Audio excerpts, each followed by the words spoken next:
ഞാൻ ഫൗസിയ ഇർഷാദ്. എന്റെ വീട് കാസർഗോഡ്. ഇപ്പൊ എന്ത് പറയണ്ട, പറയാനുള്ള വാക്കുകളൊന്നുമില്ല. അത്രയ്ക്ക് സന്തോഷാന്ന്. എങ്ങനെ ഇവിടെ എത്തിപ്പെട്ടേന്ന് പോലും എനിക്കിപ്പോ ഓർത്തെടുക്കുമ്പോ സങ്കടയാ സന്തോഷ. എന്ത് പറയണമെന്നോ മനസ്സിലുള്ളത് എന്ത് പുറത്തേക്ക് വരാത്തൊരവസ്ഥയിലാണ് ഞാൻ. നെഞ്ചിടിപ്പോടെയാണ് ഷെബീനാന്റെ വാക്കുകൾ കേട്ടത്. പറയണമെന്നുണ്ട് എന്തൊക്കെയോ, പക്ഷെ വരുന്നില്ല. അത്രക്ക് ഇടറിയിട്ടാണ് നിൽക്കുന്നത്. കാരണം ഒട്ടും പ്രതീക്ഷിച്ചിട്ടാ. 3-ാം റാങ്ക് അങ്ങനെ കിട്ടുമെന്ന് വിചാരിച്ചിട്ടുണ്ടായിന്, പക്ഷെ ഫസ്റ്റിൽ എത്തുമെന്ന് ഞാൻ വിചാരിച്ചിട്ടേ ഇല്ല. ഞാൻ എന്റെ ചെറുപ്പം മുതൽക്കേ ഉള്ള ഒരു സ്വപ്നമായിരുന്നു ടീച്ചർ ആവണോന്നുള്ളത്. പക്ഷെ അത് ഇവിടെ എത്തിപ്പെടുമെന്ന്, അതിനുള്ള ചാൻസ് തീരെ കുറഞ്ഞ ഒരാളായിരുന്നു. പഠിപ്പിക്കാൻ ഞാൻ പലപ്പോഴും എഡ്യൂമേൻസിൽ പറഞ്ഞിട്ടുണ്ട്, പഠിപ്പിക്കാൻ താല്പര്യം ഇല്ലാത്തൊരു ഫാമിലിയാണ് എന്റേത്. 10th വരെ പഠിച്ചു, നല്ല മാർക്കോടെ പാസ്സായി. പക്ഷെ +2 ജോയിൻ ആവാന് ഒരുപാട് കഷ്ടപ്പെട്ടു. പട്ടിണി കിടന്നു, കരഞ്ഞു, കാല് പിടിച്ചു. എന്നിട്ടാണ് ഇപ്പൊ +2 ചേർക്കുന്നത്.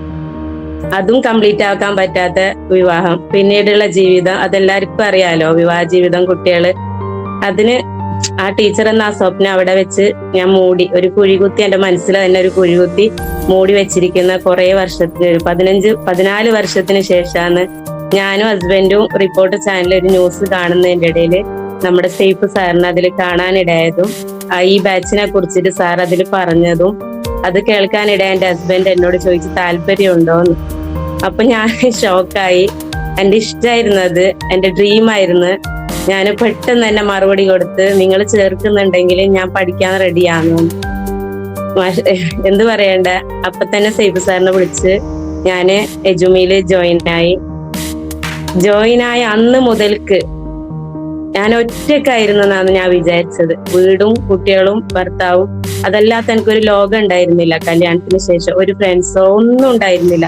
10th വരെ എത്രയോ ഫ്രണ്ട്സ് ഉണ്ടായി. ഞാൻ +2 എല്ലാം ഫ്രണ്ട്സ് ഉണ്ടായിരുന്നു. പക്ഷെ കല്യാണം കഴിഞ്ഞ ശേഷം ഒറ്റപ്പെട്ട് ജീവിച്ച ഒരാളാണ് ഞാൻ. പുറം ലോകം കാണാറില്ല. ഹസ്ബൻഡ് എവിടെ കൊണ്ടുവന്ന് അവിടെ മാത്രമാണ് ഞാൻ പോവാറ്. ഒരു ടൗണിൽ സ്വന്തമായിട്ട് പോയിട്ട് ഒന്നെടുത്ത് വരാനുള്ള കറേജ് എനിക്ക് ഉണ്ടായിരുന്നില്ല. പേടിയായിരുന്നു പുറത്തിറങ്ങാനും ഒറ്റക്ക് പോവാനും ഒക്കെ പേടിയായിരുന്നു. പക്ഷെ എജുമിയില് ഞാൻ ജോയിൻ ആയ ശേഷം എന്ത് പറയാനില്ല. കട്ടക്ക് നിൽക്കുന്ന സാറുമാറും മാമിനെ കുറിച്ച് ഞാൻ പ്രത്യേകം പറയാന്ന്. മാമാണ് എന്റെ എല്ലാ പേടിയും മാറ്റി തന്നത്.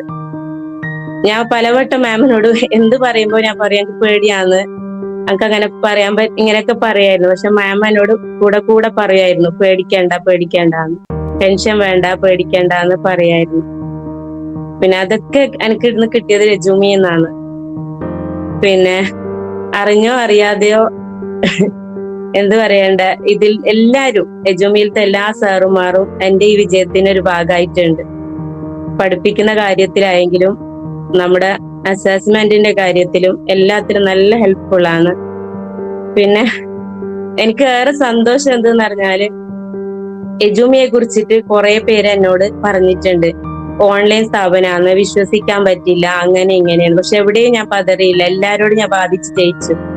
എന്തിനു പറയണം, ഞാൻ ട്രെയിനിങ്ങിന് പോയ ആ സ്കൂളത്തെ ടീച്ചേഴ്സ് വരെ എന്നോട് പറഞ്ഞിട്ടുണ്ട്, പിന്നെ ഓൺലൈൻ സ്ഥാപനമാണ്, വിശ്വസിക്കാൻ പറ്റൂല, പിന്നെ അത് പകുതിയിൽ നിർത്തേണ്ടി വരും, നിങ്ങളെ പൈസ പോവൂ, അങ്ങനെയൊക്കെ. പക്ഷെ ഞാൻ അവിടെയും പറഞ്ഞിറങ്ങിയിട്ടുണ്ട്, അവര് ചതിക്കില്ല, അവര് പഠിപ്പിച്ചിട്ട് ഞാനൊരു ടീച്ചർ ആവൂന്ന് അവസാനം ഞാൻ ഇറങ്ങുന്നും പറഞ്ഞിട്ട് വന്നതാണ്.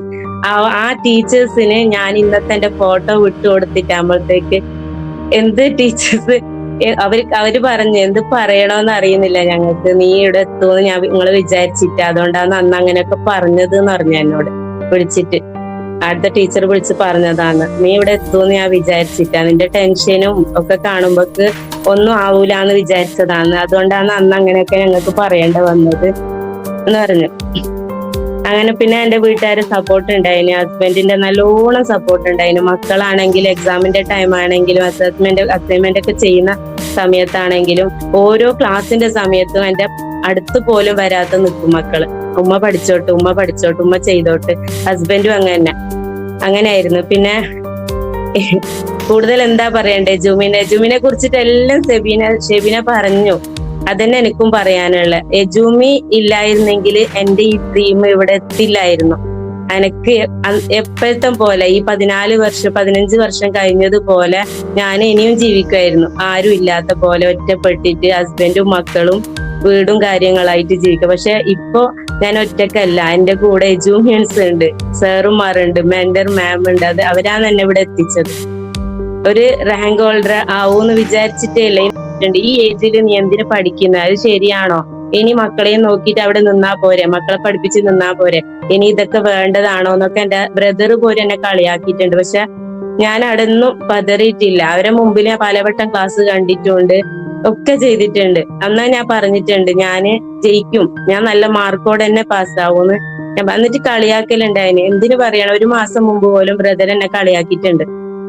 എനിക്ക് ഒരിക്കലും ചെയ്യാൻ പറ്റില്ല, നിനക്ക് ഏജ് ഓവറായി, നിന്നെ കൊണ്ട് പറ്റാത്ത പണിക്ക് നീ നിക്കല്ലേ എന്നൊക്കെ പറഞ്ഞിട്ടുണ്ട്. പക്ഷെ ഇന്ന് എല്ലാ ഫാമിലിന്റെ സ്റ്റാറ്റസിൽ ഞാനാണ്. എല്ലാവരും, ഒരു ഫാമിലിയിൽ എത്ര മെമ്പേഴ്സ് ഉണ്ട്, എന്റെ കോണ്ടാക്ട് ലിസ്റ്റിൽ എത്ര ആൾക്കാരാണ്, എനിക്ക് സ്ക്രീൻഷോട്ട് എടുത്തിട്ട് വിടാൻ പറ്റിയില്ല. കാരണം അത് ഇങ്ങനെ ഒരു സൈഡായിട്ടാണ് സ്റ്റാറ്റസ് വരുന്നത്. അപ്പൊ അത് പറ്റുന്നില്ല. അല്ലെങ്കിൽ അടുത്ത് വിടട്ടേനു. എല്ലാരും സ്റ്റാറ്റസിൽ സാറേ ഇന്ന് ഞാനാണ് തിളങ്ങുന്നത്. അതിലുപരി വേറെ എന്ത് വേണം നമുക്ക്? ഒന്നും ആവൂല എന്ന് വിചാരിച്ചിട്ട് എല്ലാ മോഹങ്ങളും സ്വപ്നങ്ങളും മനസ്സിലൊരു കുഴിയെടുത്തിട്ട് മൂടിയ എനിക്ക്, എന്നെ പോലത്തെ എത്രയോ പേർക്ക് എന്ത് പറയണ്ടേ, ഇതൊരു പ്രചോദനമാണ്. കാരണം എജൂമിയാണ് എന്നെ ഇവിടെ എത്തിച്ചത്. അതിൽ എനിക്ക് പറയാൻ ഒരു മടിയില്ല. ലോകത്തോട് ഞാൻ വിളിച്ചു പറയും. എനിക്ക് അങ്ങനെ തോന്നുന്നുണ്ട് മനസ്സിൽ. എവിടെ ചെന്ന് എത്ര ആൾക്കാരെ നടുവിൽ പറയേണ്ട വന്നെങ്കിൽ എജൂമിയാണ് എന്നെ ഇവിടെ എത്തിച്ചത് എന്ന് പറയാന് എനിക്ക് സന്തോഷമേ ഉള്ളൂ. കാരണം എജൂമിയൊക്കെ അല്ലാത്ത വേറെ ആർക്കും എന്നെ ഇവിടെ എത്തിക്കാൻ പറ്റില്ലായിരുന്നു.